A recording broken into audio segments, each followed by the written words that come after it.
don't see you yet. It's 10.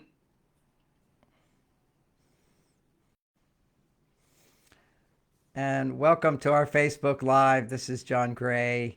Men are from Mars, women are from Venus. Be happy with or without a man. That's the title of my book that we're soon to be released.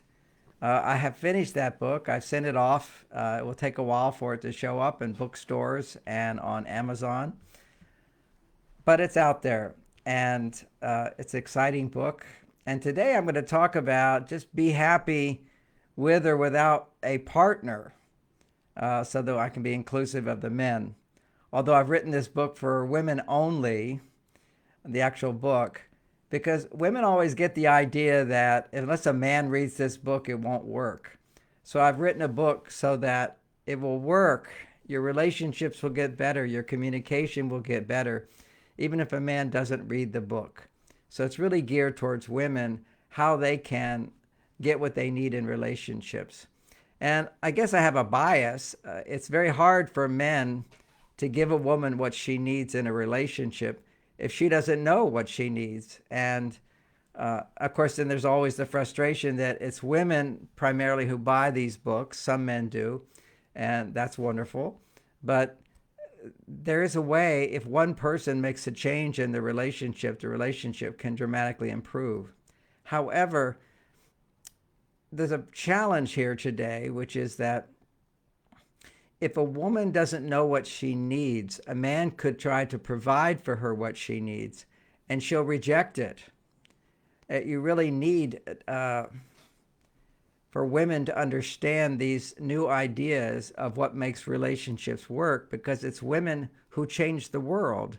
Now, that's not a bad thing that women change the world, but women are they give birth to life. They're the ones that bring out the best in the man, or they bring out the worst in a man. And it's certainly, if you have a husband who's who's not very supportive of you, it's not necessarily all your fault, but you're contributing to the problem. And to the extent that you're contributing to the problem, if you make a change within yourself, men will change. Certainly, every woman knows the feeling. She has a feeling that if only he would change, I could open my heart to him. I love him so much, but he has to change for me to open my heart to him. So just sort of listen to the thinking there, which is, if he changes, I will love him. I will open my heart because I love him so much. So women can feel love and feel like I love you, but have their heart closed to you. And men, they also can love you and not feel that love, but for a different reason completely. Men are designed as warriors, as problem solvers, to delay gratification. You set a goal, and as long as you anticipate success, you feel good. You don't have to have the success. You have to just anticipate the success. Now, this is a universal truth, which is for women as well. They anticipate getting what they need, and then they feel really, really good. The problem with that is when they don't get what they need, then their heart closes, and then their mind goes, if only he would be the person he could be, then I could open my heart to him. And that's logical. There's nothing negative and critical in this. I'm just stating what is. You need to feel safe to open your heart. And so a woman will say, gee, there's so much love I have for him, but I can't open up to it because he doesn't change. And that's true. But turn that around and look at it from another point of view, which is, if only women would make a change within themselves, a man can love you more. A man can feel his love for you. Now, when you look at this problem between men and women, because it's like she won't change until he changes, he doesn't change until she changes, we have to look at how to solve a problem. And it turns out that when a woman makes a change inside of her, which we're going to call become vulnerable, when a woman becomes vulnerable, and only when a woman is vulnerable or perceived as vulnerable, can a man feel the love in his heart. So trying to get men to change in a relationship where a woman is not vulnerable is very, very difficult. And so if a woman can learn to be vulnerable without depending on a man, see, you don't have to depend on a man to become vulnerable. You just have to be authentically feminine. Femininity is vulnerability. And so when you allow yourself to experience the vulnerable part of you, men can suddenly start to feel love for you. And that love can change his behavior if he has guidance. Now, there's no doubt that women today need guidance to make their relationships work when they're not working. And men need guidance to make the relationship work. Ironically, here's another difference between men and women, is that men are biologically wired up to want to make women happy. The only time, or one of the only times, a man is unhappy in a relationship is when his wife is unhappy. So, and if a woman is codependent, now that's a condition of imbalance. Codependency is where you make other people's needs more important than your own. When a woman is codependent, then if a man is happy, she's happy. But that doesn't last long at all. That just builds up resentment over time. She tries to make him happy. It makes her feel happy. But then she feels, I'm doing all the work. I'm giving and giving and giving. And yeah, he's happy over there, but what about me? But you don't hear that from men. If a man says, my wife is just going about her life and she's so happy and she appreciates me so much for the things I do because she's so happy. Men are content with that. But women aren't, because we are biologically different. Women have to feel I can get what I need from someone. Men have to feel I can provide what you need. So if a woman doesn't know what she needs, then she can't ask for it. She can't, in a sense, guide him to give her what she needs. Neither partners really like to be taught. You can go to somebody outside the relationship, say you come to an expert, a counselor, you read a book, and that can guide you without a doubt. But nobody in a relationship, generally speaking, wants to be guided by their partner. I don't want my partner to be a teacher of me. I want to be the same with my partner, kind of equal. And whenever there's a problem in relationships, it's always both people. Okay, it's always both people. It's two sticks rubbing together to create a fire. And yes, once the fire is burning, it looks like, always looks like the man is doing the wrong thing, or it can look from one point of view, the man's point of view, that the woman's doing the wrong thing, because it takes two wrongs to create a fire. And what we want is to be able to create a change in the relationship. And who are the people that can create the change in the relationship? It's women. Now, men can help. There's no question about it. So men can do all the things I recommend. But if a woman's basically doesn't know what she needs, then it's hopeless. As opposed to a woman who knows what she needs, then she can ask for what she needs. And when she gets it, she will feel love for him. She will open her heart for him. A man can, sweep a woman off her feet, so to speak. He can do all these things for her. But if she's not in touch with or a willingness to be vulnerable, all of his efforts will be for naught. It doesn't work, because men need to feel successful in making a woman happy. So let's take another example. It gets a little abstract there possibly. So we'll look at the whole idea of when people had the flu that went around. Okay, so when they have the big flu, that's code word. I don't know if I'm allowed to say the word even. Yeah, you are. Okay, I am. That was Rich, by the way. Okay, so when people went to the hospital with COVID, what happened is they found that the only people who actually had symptoms worthy enough to go to the hospital were massively vitamin D deficient. They just weren't getting enough sunshine. And it could be, and that was very unique. And the people who had plenty of vitamin D just had a cold or flu. When I got COVID, it was just like a flu. It wasn't any different. Maybe it was a little more intense. I'm not sure. But, when you go through a flu, you kind of want to forget the whole thing. But it was a few days, then that was it.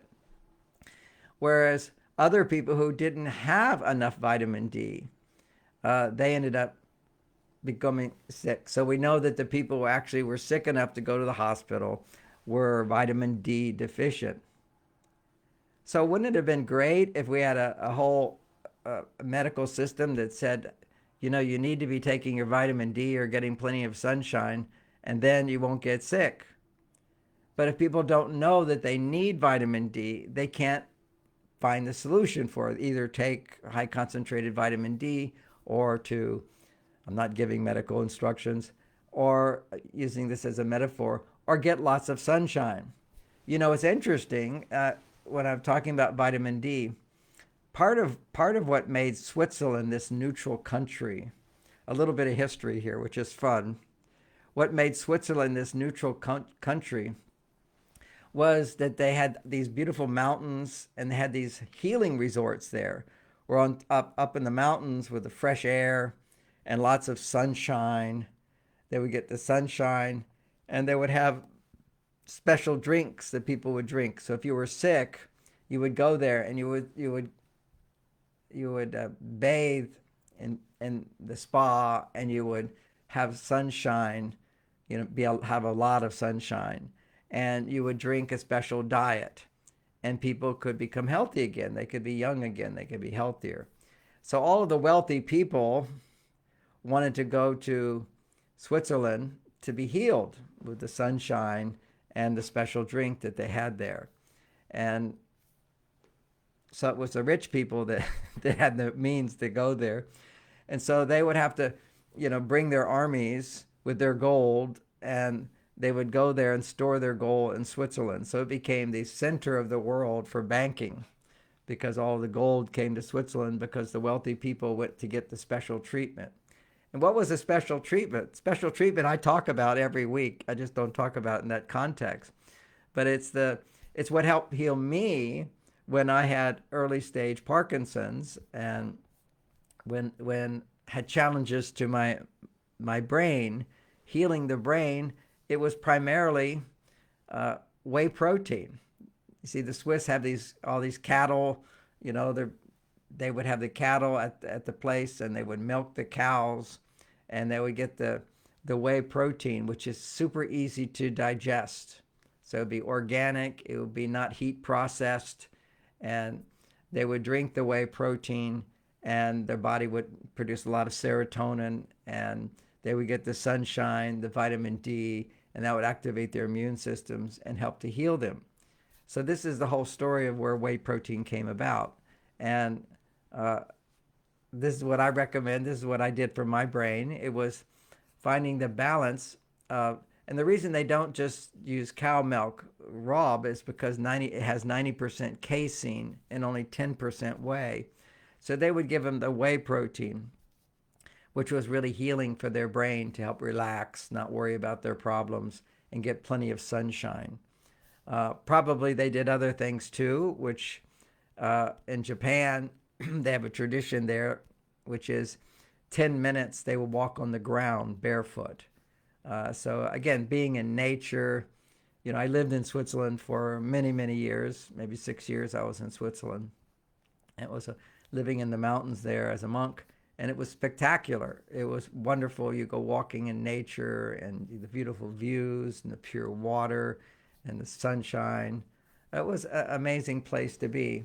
So that was the story of why all the rich people brought their gold to store in the mountains of Switzerland, and it became the banking center. So today, I recommend high quality protein shakes as a way to restore healthy brain function, as well as there's a thing that happens in our brain, which is whenever we're feeling really happy, we're in love, which is the highest frequency. What happens is it uses up a particular mineral in your brain called lithium. And so when you have love in your life, what you find is you go really high and then you go low. And this is what happens in marriages. There's a lot of factors here, but just on the biological level, without the using up your lithium supply. Because see, when you feel really good and you're really happy, you're really excited, or you're overstimulated in some way, then you go high. Even just watching a movie on TV, a good movie, you cry at the end, you feel, you go through this whole dramatic thing, and then there's resolution, and you have a few tears at the end, and you feel inspired because something good happened. Well, you just used up your lithium because the lithium balances the excitement with the relaxation. And so you run out of lithium, and if you eat sugar, that it's always a big bump of pleasure. And what that does, that will go up and then you come down. And that's using up your lithium supply. And I can now more comfortably talk about lithium because Harvard did a 10-year study and they're recommending lithium orotate, the kind that I've been recommending for 25 years, lithium orotate as a treatment for Alzheimer's. That's amazing. And that a treatment for and a preventative for. So everybody in our culture, that every woman over 65, 1 out of 5 is going to get Alzheimer's disease. And if you live to 80, it's 1 out of 2 people will have Alzheimer's disease.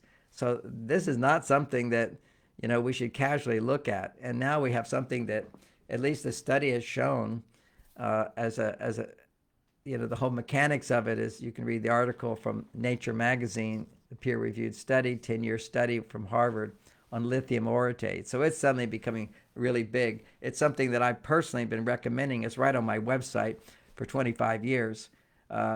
It's a fantastic extra supplement in your life. It's particularly if you ever have mood swings, it will tend to take away those mood swings very quickly. And it'll be available on your site soon. Yeah, right. It's, Richard reminds us it's available on my site soon because we ran out. So it will be coming out with a new design on the label as well. But sales have dramatically picked up since the article is there. So that's lithium orotate. What we have at marsvenus.com is the advanced design, because what I've been promoting, the Harvard study is just using lithium orotate, but my research shows that it works even better if you combine it with calcium orotate and potassium orotate and zinc orotate and magnesium orotate. That's what I meant to say, is magnesium. Magnesium is relaxing and calcium is stimulating, and lithium is balancing the two. And this is going on all the time in our brains to produce the appropriate neurotransmitters for well-being and happiness. So it's one of the most powerful things that we in our culture, because we're so sugar addicted and because we live in such a stress state, it will help us to cope with stress. Ultimately, that's just a biological level. On the emotional level, we know that the problem and the challenges we face today is that since feminism, women have gone to their male side. And as you go to your male side, you disconnect with your female side. And when you're on your male side, you don't feel that what I need is help. I need help to come back to my female side. You can't come back to your female side without help, because the definition of your female side is that you need help. You need vitamin D. That's just a metaphor. You have to get this vitamin. And if you don't, you get sick. Your relationships are sick. You find yourself too picky. Picky, picky, picky. Too picky. That's just not good enough. That's not good enough. That's not good enough. And I thought today I would explore in greater detail where that comes from on a psychological level. Now, what happens is when you're out of balance, you have a stress response. And when you have a stress response, your brain goes into conditioned responses. Whenever you're experiencing this hormonal imbalance of women being more on their male side, what will happen is men want to connect with you, and by connecting with you, they will tend to go to their female side. Even a guy who's very grounded in his masculine side, if his wife's on the male side, he'll tend to go to a female side just because he's seeking balance as well. We're always seeking balance. Males and females are attracted to each other in order to find balance. And unfortunately, anything that creates imbalance, we become addicted to. Anytime you go out of balance, you become addicted to going out of balance. Think about the logic of this, which is if you're walking on a tightrope and you're in balance, you got a big stick holding onto a stick to help you balance. Go to a little bit to the left, you go to the right. You go a little bit to the right, you go to the left. So that's the little bit. But let's say you go too far to the right, now you lose control. Now you just all go, you fall down to the right. And that's addiction, where you lose control completely. So addiction is one way we lose control. We lose our free will. The brain becomes consumed. But actually, all negative beliefs, the limited beliefs, negativity, feelings of inadequacy, feelings of unworthiness, feelings of punishment, feeling of rejection, all this stuff that goes on inside of us when we're stressed, because they're conditioned responses. When your hormones are out of balance, when women are too far on their male side, men go too far to their female side. And this naturally happens when you have sex with a woman who's too far on her male side. Is a man wants to, everything inside of men is wanting to fulfill the woman. And so if she's on her male side, to connect with her, he has to go to the female side. That's how you connect. But then that throws him out of balance, disconnects him from his authentic self. And now he has to pull away to find himself again. And that, of course, is the classic idea in Men Are From Mars, Women Are From Venus, which is that when men get close to a woman, they go over to her, he connects with his female side. You know, that's what sex is, the most dramatic representation of finding balance is here you've got a male on his male side. He wants to find wholeness. So how does he find wholeness? He actually goes into the female. He connects with her. He becomes one with her. And that balances his hormones. So his high testosterone, arousal in a man's body, you can measure the hormones when a man is aroused. He has healthy testosterone over here on my left hand. And now his female side is coming into balance. His female side's coming into balance. And that's what sexual arousal is. You can see the hormones of an erection for a man is his estrogen levels are starting to rise. He has plenty of testosterone. Otherwise, he didn't get erections at all. But plenty of testosterone. And then connecting with the female to find wholeness, now his estrogen levels start to rise. Then when his estrogen rises too high, and estrogen is bliss, it's excitement, it's happiness, it's love, all these good feelings happen. Estrogen goes really high, then he climaxes and his testosterone goes down. And why does his testosterone go down? Because he's gone way to his female side and that knocks down his testosterone. So then he pulls away. There's a natural pulling away that men have, most men, in order to rebuild their testosterone. Some men, they never really hit that super high level of estrogen, so they don't pull away afterwards. They stay on their female side. But if it really goes to the highest level, then what will happen is he'll have his orgasm, his testosterone levels will shoot down, and then when man's testosterone goes down, he'll tend to instinctively withdraw from connecting to the female side because he needs to connect to the male side because they're opposite forces, yin and yang. So this is why men will tend to pull away after sex. And if he doesn't have a grounding in the relationship, meaning he has other experiences where he had a positive experience with her, then he has nothing to go back to. That's why you don't want to just have sex right away if you're looking for a long-term relationship. Just let that sink in. And then, of course, there's the questions of when do you have sex and whatever. Generally, the more mature a man is, the less time it takes for him to form a relationship with his heart and with his mind with you. But still, it takes time. And the real question is not so much when, it's when you're ready as a woman, when you're connected to feeling I can be very, very vulnerable with him and he can be there for me. Then you start with mental vulnerability, then emotional vulnerability, then physical vulnerability. You start from the top to the bottom. If you start from the bottom, usually there's nothing to bring him back. So that's interesting, but that's off the subject of today, which is when you have an imbalance, okay, when women are not in touch with what they need, and you can't be in touch with what you need on your female side if you're on your male side. That's the problem. So I started out saying, men are powerless to give you what you need unless you know what you need. I can go from my own experience of connecting to my female side is when I was homeless, living on the beaches with crazy people around me, preaching to them and realizing that they all liked me. I sounded good, but they had no idea what I was saying. So I realized, okay, this isn't the place for me to suffer. Okay, I need to go get a job. This is after I've been a monk, and then I was coming out into the world. And what I needed to find in my life was people who needed what I have to offer because they were not able to receive intellectually what I was able to offer. They said, you should, John, you should have a good time, have this beer. We love listening to you talk. We have no idea what you're talking about. Well, that was a sudden important message for me as a young man in this world, which is find your audience, find the people that need you. It's the same thing for men. We're just looking for a woman that needs us, and unfortunately, they don't exist to a great extent because they're on their male side. So you get these younger men. There's a not all, but there's a great number of them that are lost. If you just look at statistics, I wrote a whole book with Warren Farrell on this, right up there, called The Boy Crisis. And that, just a simple aspect of it is suicides are 8 times more. You get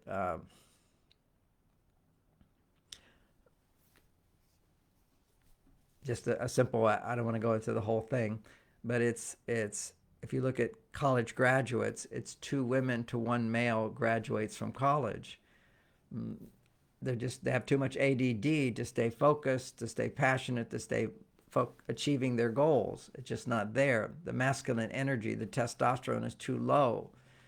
We see a crisis happening here. The average 20-year-old, 25-year-old has the testosterone level 20% lower than just 20 years ago, and 50% lower, half of what it was, back in the 50s of last century. We have a crisis here of low testosterone in men. And, there's contributing factors without a doubt. There's plastics in our environment have an effect of inhibiting hormones for both men and women. Pesticides do it. Not everybody can afford organic foods, but you need to really wash them really well and find ways so you're not taking in pesticides into your body. Atrazine, a hormone, a pesticide, they see that it turns frogs gay. It causes some frogs to actually have female genitalia, even though they have the male DNA.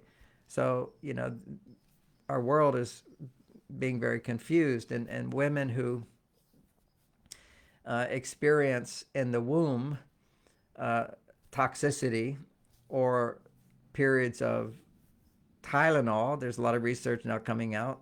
It's been there for a long time. I put it in my book 20 years ago on staying focused in a hyper world, but exposure to Tylenol in the womb for a period of time causes imbalances in identity crisis. So if you're a boy, you start thinking you're a girl. If you're a girl, you start thinking you're a boy. There's research in that direction. We'll just put it that way. We have to find out where this confusion comes from. But the good news is no matter how confused a child is, the brain is still plastic. Okay, and you can help mold that child in a healthy direction. And the same thing with women who've gone too far to their male side. They've, formed a brain which says, I'm masculine. Well, you can help them move back to the female side. And you can do this with children as well. You get a tomboy girl, okay, that's all right. But you keep nurturing her to move on to her female side. And then at the time of her period, boom, everything will happen. That's where it's most important for them. If you have a lot of gender dysphoria, you have to go through your adolescence where boys' testosterone will go up 10 to 20 times. But for that to happen, you have to have certain stimulation from the environment. You have to be associating with males at that time if you're a little boy. And you have to have competition. You have to have activities that challenge you in a masculine way. And for the same thing for females, activities that challenge you in a female way, which is hanging out with girls, hanging out with boys, learning how to do boy things, learning how to do girl things. Completely what everybody's trying not to do today is actually the most important thing for our development of the masculine and the feminine. For a man, the most important thing is to first develop your masculine side, then be introduced to your female side and not completely eliminated, but you go over to your female side, and for women to be on their female side and go to their male side. But what happens is when we're out of balance, and our culture is pushing us out of balance, then what happens as soon as the hormones are out of balance is your body makes stress hormones.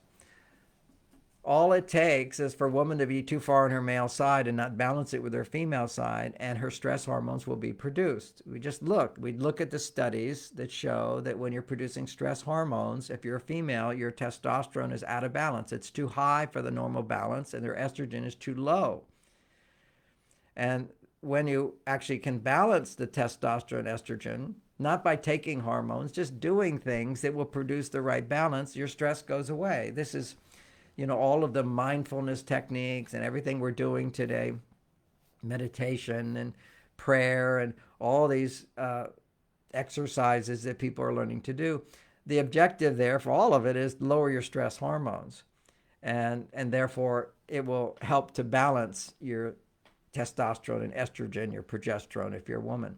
So these are all different tools in order to find balance. But the most powerful tool is, right here in the brain, is start being aware of why am I out of balance in the first place? And it's because I'm not nurturing my female side if you're a woman, and a man, you're not nurturing your male side.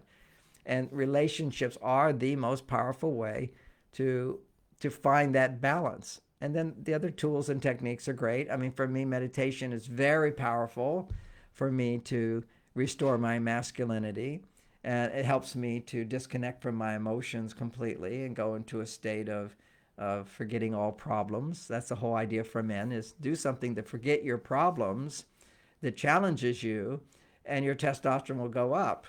And what you're forgetting is problems that you can't solve today. You see, for a man, if I can solve my problems, my testosterone's going up. So right now I'm busy giving this talk, solving problems, trying to help people solve their problems. And that's my goal. I want to achieve that goal. As long as I'm in the process of achieving that goal, solving a problem, giving a great talk today, my testosterone gets produced.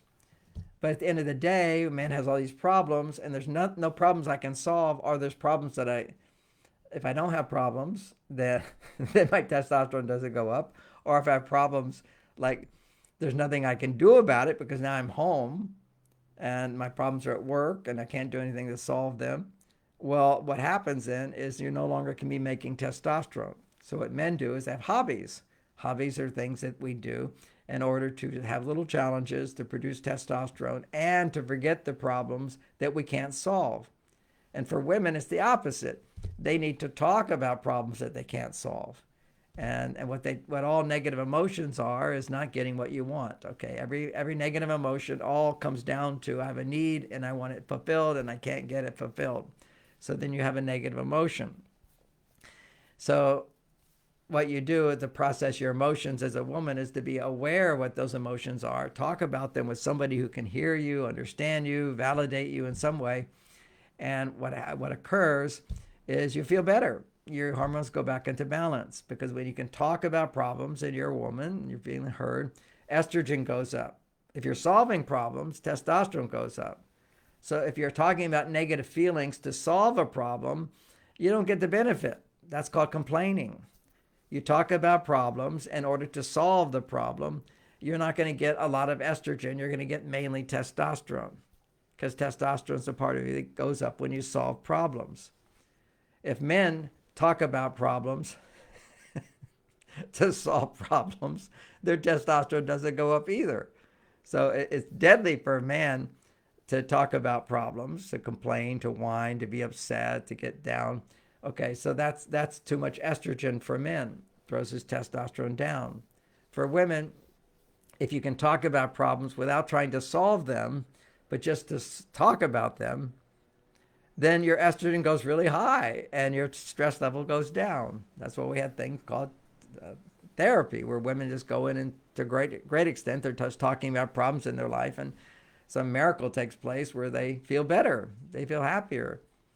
Well, my daughter was just calling me the other day and talking about some challenges she's going through, and I'm listening.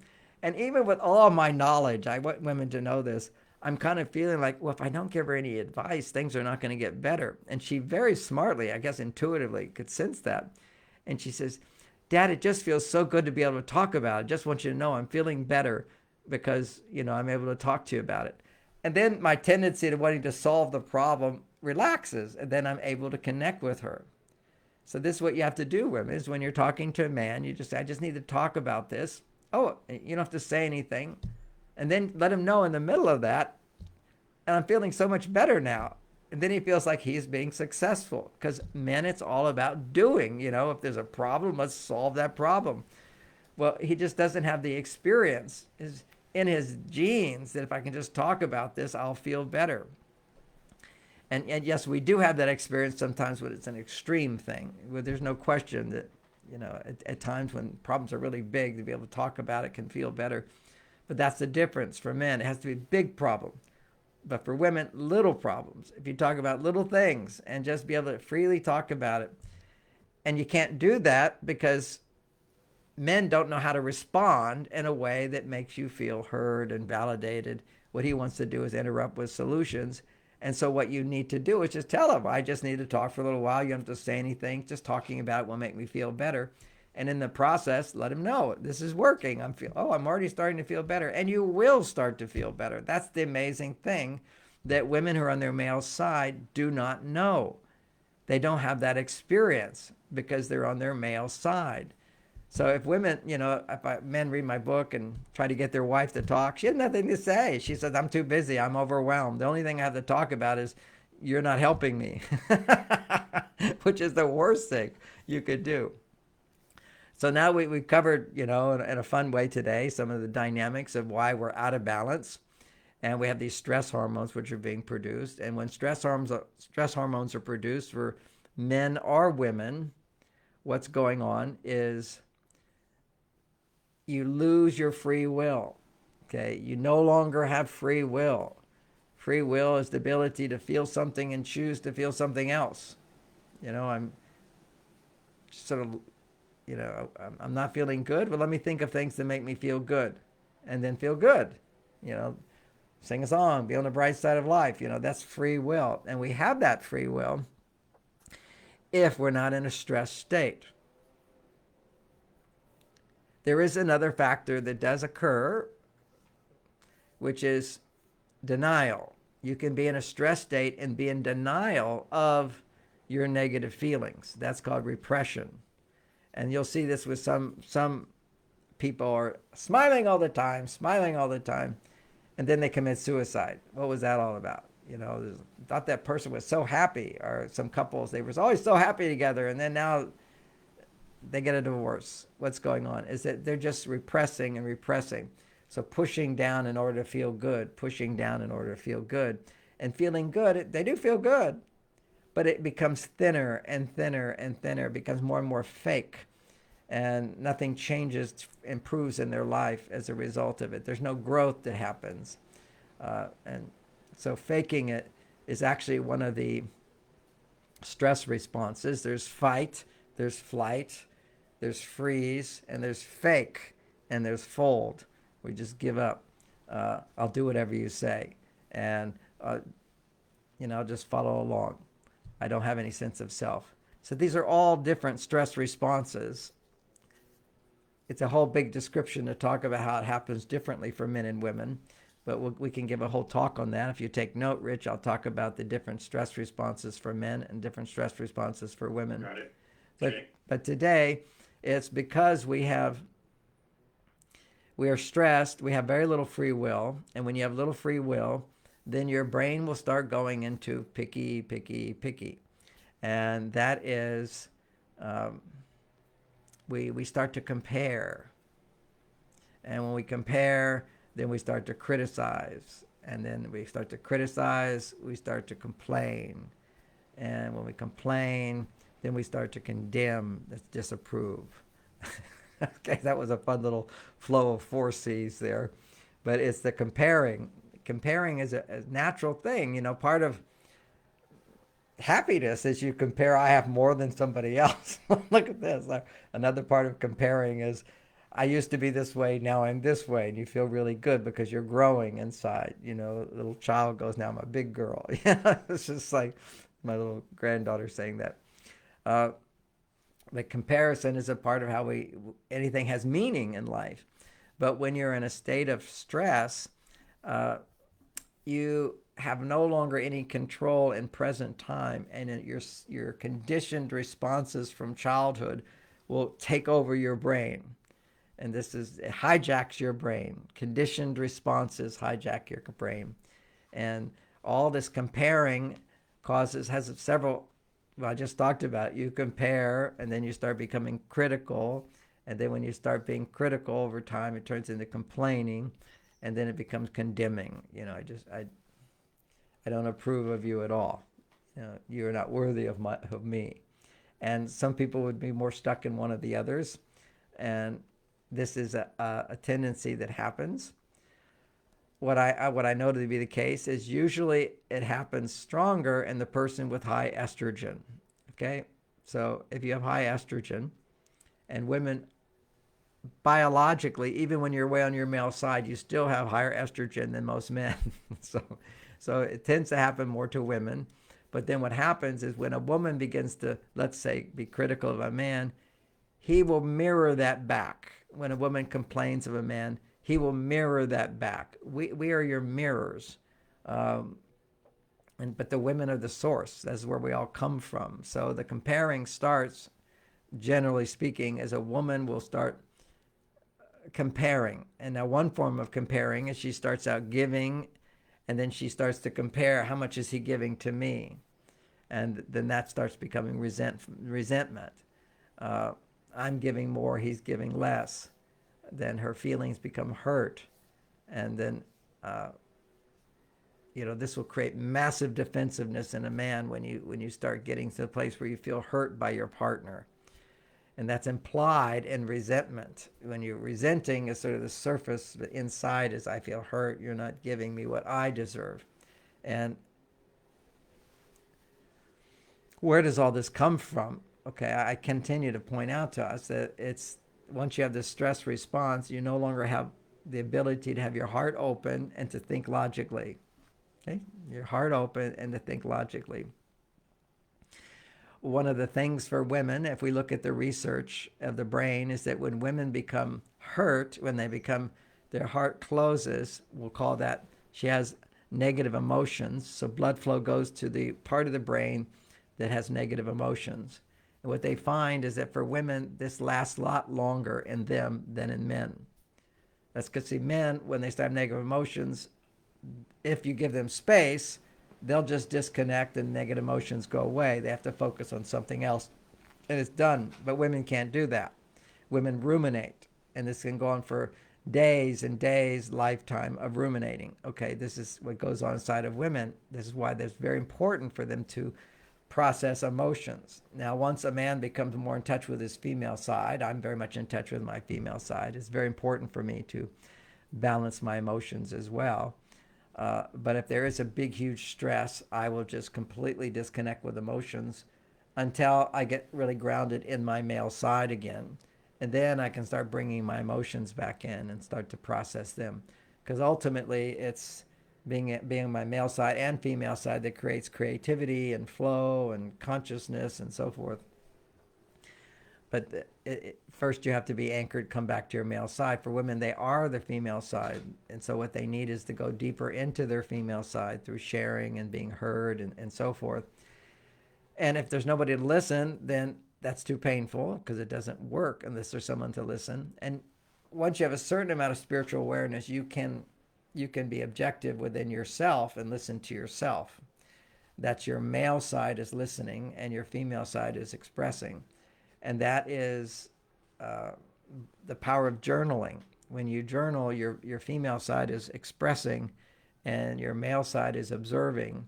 And so you can get this balance. And that's what I recommend for all women, is that when you're upset with your partner, don't tell them you're upset with them. That's just going to push them into mirroring your upset. And they'll be upset with you. Okay, that just doesn't work. It doesn't work to throw your negativity on somebody. We think we have to do it in order to change the world. To change the outer world, you have to spread your negativity. And in a primitive world, that's true. Okay, the animal part of us growls, and then you back off. The the emotions are all basically instinctive manipulations to change the world outside of us. And what we want to do is make them don't use negative emotion to change someone, but use it to change yourself. And that's for women and for men. If you want to process your emotions or transform your brain so you don't have this tendency to go into comparing and criticizing and complaining and condemning and catastrophizing is another C. I'm thinking all C's, but that's where we make a big deal out of nothing. Everything is a big drama, and they're all forms of blame, but it's important. Couples get into so much blame, they just get stuck in that place. If you blame a man, he'll blame you right back. If a man blames you, you'll blame him. It's just, we mirror each other. And this is why relationships can be so powerful, to wake up, to I'm a part of the problem. Or you can stay stuck in my partner is the problem. But without a doubt, if you're in a relationship, it will trigger these deep conditioned responses. And the conditioned responses come from when our mothers are not happy with us. Okay, now fathers have a big role in it too, without a doubt, but our mothers have a much greater role. So I'm just going to focus on that.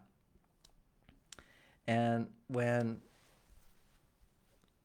you're a boy growing up or a little girl growing up and you don't make good grades, for example, and the parents feel, gee, a disappointment inside. They may not even verbally express that disappointment, but inside there's a disappointment. And the child then will feel that disappointment and feel not good enough. This is where it all comes from. And so what do you do if you're a parent? If you have these responses, well, you're not good enough. Well, where did that come from in the parent? It's because when they were a child and the parent wanted you to be better and you felt, I disappointed my parents. I guess I'm not good enough. And that feeling of not good enough also can be, I feel unworthy, I didn't do well, so I don't deserve my parents' love and support. And that, of course, is reinforced with punishment. You don't deserve to feel good. You should suffer if you make a mistake. If you disappoint me, you have to be punished. And then if you suffer, now I love you again. This is our primitive form of parenting. If you want a more advanced form, which is actually a very indigenous form, I think as society, in certain ways, we've gone backwards. But there's a wonderful book called Hunt, Gather, Parent. And then, of course, my book, Children Are From Heaven, doesn't have the wisdom of that book in it, but it does have my wisdom. But now I see the benefit of both coming together. As my daughter Lauren is applying these ideas of Hunt, Gather, Parent, what she realizes is, actually, it's all Mars, Venus. It's like you treat your child the way you should treat your husband, meaning don't give unsolicited advice, don't punish them. These are just basic things, and that's also in my book, Children of Heaven. But I really like taking these ideas to even a more extreme version with our children, because we've seen research to show that some children, our brains are much bigger as children, we're way smarter as children, and then gradually the brain shrinks down because we have other people telling us how to think rather than us using our ability to make sense of the world. I mean, children are just experimenting all the time. How's the world work? And as soon as you come in there and explain it to them, you should think this, you should do this, you shouldn't do that, then the brain begins to shrink. And some children, their brain doesn't shrink. And so this is part of the process of allowing your child's brain to fully develop. But apply that even now, and as adults, we want our brain to continue developing. And so you'll see there's a lot of mindless followers, often called the sheeples, who just do whatever the government says, thinking that, believing whatever they say. And understandably, they're so busy in their life just trying to survive. That's their job. They're supposed to tell us what to do. But I think most people have woken up to the idea that, what we were fed during the COVID thing was a lot of lies and a lot of deception. One thing is that they never did any research to say that you could spread it. If you took the shot, then you can't spread it. And then there was no research on that at all, is that you can take the shot and you can still get it and you can still spread it. So so much of the whole thing was, I don't want to go into it, was such a deception, and it was so hurtful to our children to take them out of school and disconnect with others. One of the most important things for our children is to be in the energetic field of other children and to socialize and develop, and a lot of that was lost. I think that, with more knowledge and everything, whenever we go too far one direction, we learn a lesson, we can come back into the balance. So I don't have this depressed outlook on the world. We learn from our mistakes, and part of what we're learning is to wake up and realize that we haven't always been told the truth by our leaders and by the government and so forth. A lot of deception in the world, a lot of corruption in the world. And here I am teaching these ideas, and I also have been fooled. I've been fooled so many times, being a celebrity and having money come to me and having people come and steal that, because I just had this naive feeling you can trust people. That people are all good, people are all nice, and there's evil. There's evil in this world, and it's a big wake-up call to realize that, and that you can't just be open to everybody. That life, there are people that take advantage of that. And so I learned, and became stronger as a result of it. So there's balance in life. Everything, we all have our own personal journeys to go through.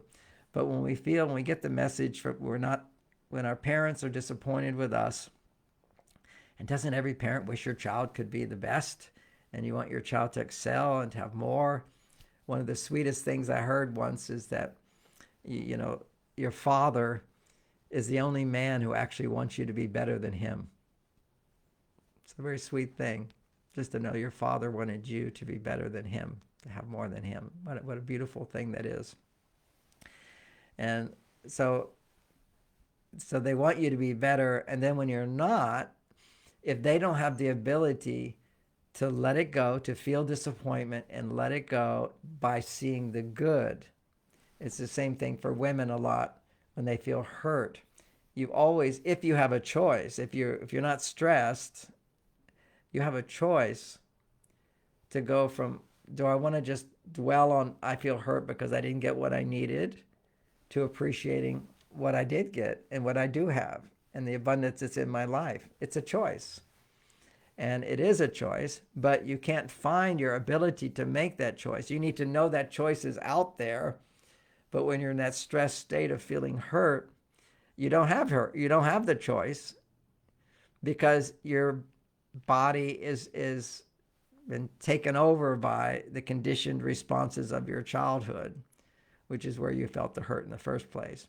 And so that conditioned response is there. So talking about it with somebody who didn't hurt you allows you to lower your stress level, raise your estrogen, come back into balance.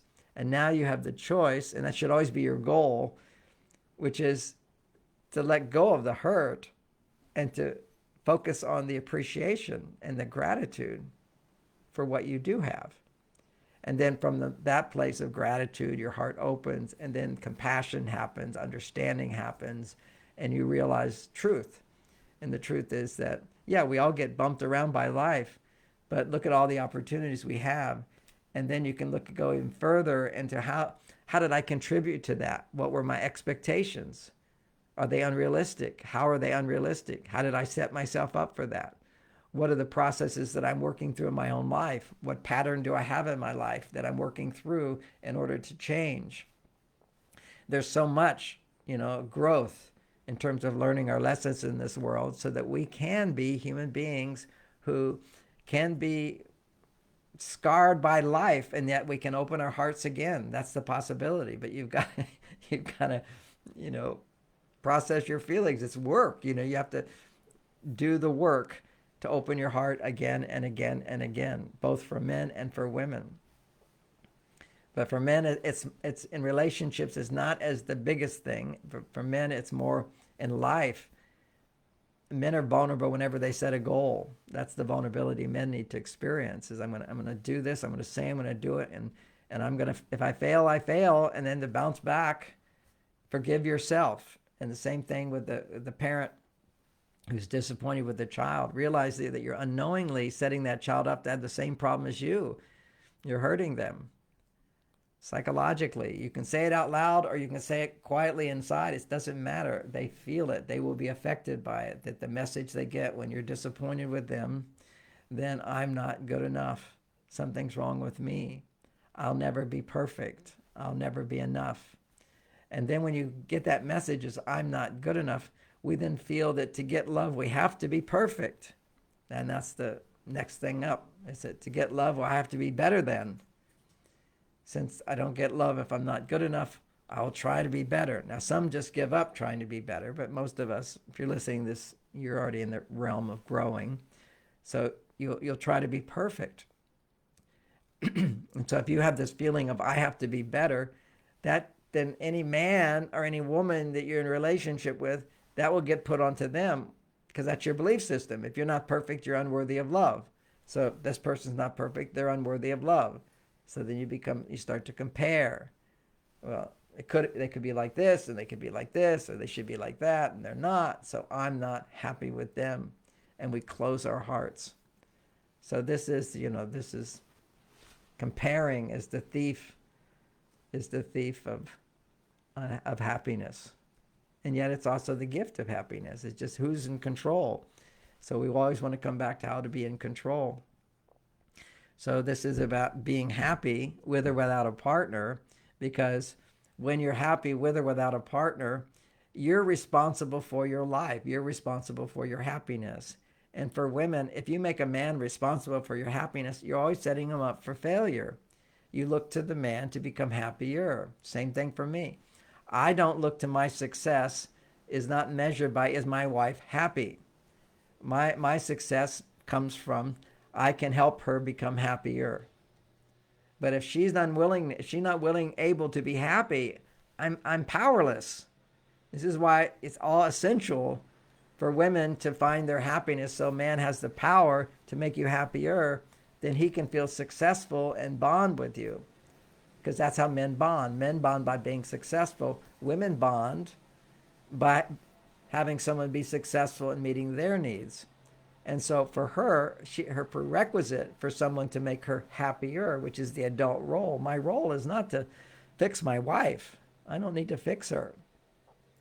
She has to fix herself. She has to deal with her own issues. And then my job is to make her happier. And that's a big lesson for men to learn. When your wife's not happy, be grateful, because if she's not happy, you now have a job to do. You can help her, but you're not responsible. I can only help. It's the difference between I'm responsible for your happiness, I make you happy, as opposed to I can help you find your happiness. But if a woman doesn't know what she needs, there's no way I can help her. And that's what's so important. This is why this book, How to Be Happy With or Without a Man, is so important, because it's all about helping women discover that you've created a problem in this world. You created it. You went to your male side. Culture was always encouraging you to be on your female side. Culture created a problem in that we had these dysfunctional rulers who didn't pay men for their worth. When men do not get the correct payment so that they can work hard for part of the time, make enough money to provide for their home, for a wife, to raise children. And this is our culture today. It's created a big mess. It used to be when my father, after World War II, he could have, I just heard the information, it was 30% of his income, he could have a house. Okay, so 30% of his income. He could buy a house and have a home for his family and so forth. Now it's 70% of your income will go to having the house and the basics. That's what I heard. But what I do know was the reality is that my dad had a middle-class job and could have a house in a nice neighborhood. It wasn't a big mansion or anything like that, but it was a house in a nice neighborhood and had plenty of money left over for everything else. It wasn't like all-consuming. Young people today, it's too expensive to have a house. You can't have a marriage if you don't have a house for your children to live in. You should be able to provide for a woman. Well, when they took away the ability due to the corruption of the banking system, the corruption there was that, and inflation and all that they did with the stock market in the 90s, where suddenly you You can now make 10 times, 20 times more your money if you had the right stock. All of this inflation, once people had money, then they put more money in the houses. House value goes up. People can't afford to get the houses. So you have this mess in the economy. Males can't feel successful that I can provide for a woman. And now they need a woman to make money as well if you want to have a house. And it should never be that men need women for money. If men need women for money, we become feminized. And women over there. So what you had is a culture that supported men and being independently able to provide for their family. When that was taken away, that makes men unsuccessful. And that weakens men. And now you have dysfunctional men, which is unfortunate. And you have dysfunctional women who are all out there making money on their own, not having someone and appreciating someone to do for her. Because it's practically not possible today. But it is possible once we start becoming aware of the problem. So we see that the problem is lack of education. We have a new problem. How do you solve it? Women are out there making money. Men are out there making money. So men, you're going to get no credit for making money. That's okay, because you can learn a new skill. And it's only by women being aware of, I no longer need a man. If I don't need him to make all this money, what I do need him for is emotional support. And that emotional support. Now, and that's what all my books are about. Then he can feel successful in providing the emotional support. But when women don't have that awareness of what they really need because nobody's taught it to them and they don't feel it, just like you don't feel the lack of vitamin D, just you're sick. What we have is a whole bunch of women out there who all think that they want a guy who's 6'4", who makes $500,000 or $1 million a year. And if they don't, because they become materialistic, they lose touch with what love is all about. And they have these unrealistic expectations, and a man's not good enough, not good enough, not good enough, because they want to feel that they don't have to work. Ironically, they're over there making the choice to work. They created this, I'm over my male side, and now I want some guy who can make so much money that I don't have to work, because the basis is this, should not feel I have to do anything. I get to do. That's the female side of us, which is I get to. What weakened all masculinity is men suddenly started feeling in the 60s, I get to do whatever I want. I don't have to go to war. I don't have to have a job. I can take drugs. I can get high. It's like, LSD thing was, drop out. I don't have to be a part of this whole system. Well, that's going to your female side, doing what you like to do. Do what you like. Do what you like. Well, doing what you like is a good thing part of the time, not all the time. See, that's me going to my female side, doing what I like to do. But I also have to do what I have to do. Whereas when women get caught up and they get locked into I have to, hard to get into back to their female side unless somebody points out, how do you do that? And the only way you can do that is you have to ask for help from a man. It's when you have a man in your life where you can ask help for, but what kind of help do you need today? That's what I explore in my book, which is the easy things a man can do for a woman that allows her to come back to her female side, which we tap into in all these talks that we give, is the ways women can ask for help and get it. Today's talk is to realize is that your brain goes into picky, criticize, because you don't know what you need. And when I was a young monk and I was homeless on the beach and a friend came and gave me money, I was so grateful. I realized, I always love him. From that one moment, I'll never forget, because when you're aware of what you need and somebody fulfills that need, you bond, you have a relationship.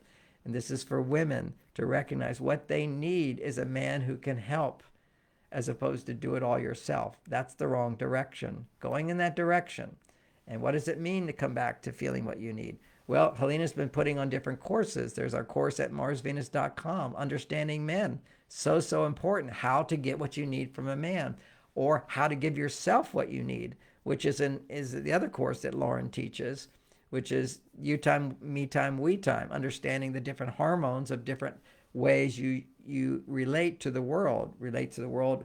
Time for yourself, time for others, time to solve problems, time to do it together. These are all the things explored, the different dynamics of relationship, which created a foundation for her to create a beautiful marriage. Same thing happens with, so those are our two most powerful, successful courses. We also have Secrets of Great Sex class, which I teach that one. It's just auditory. It's not a video one, but it's a 6-week course. It's very powerful with exercises and various things. I just think that everybody needs to take that course, and I do it in such a fun, playful way that nobody feels like they've been doing something wrong, but we're sort of giving you information that you're not taught. So these are the resources that we have. And of course, soon to come out is this wonderful book, Be Happy With or Without a Man, helping women come back to understanding what their needs are in order to come back to their female side. And then how to use a man to help you do that process. And if you don't want to have a man in your life because you don't trust that you can have a man, that's why, then that's okay.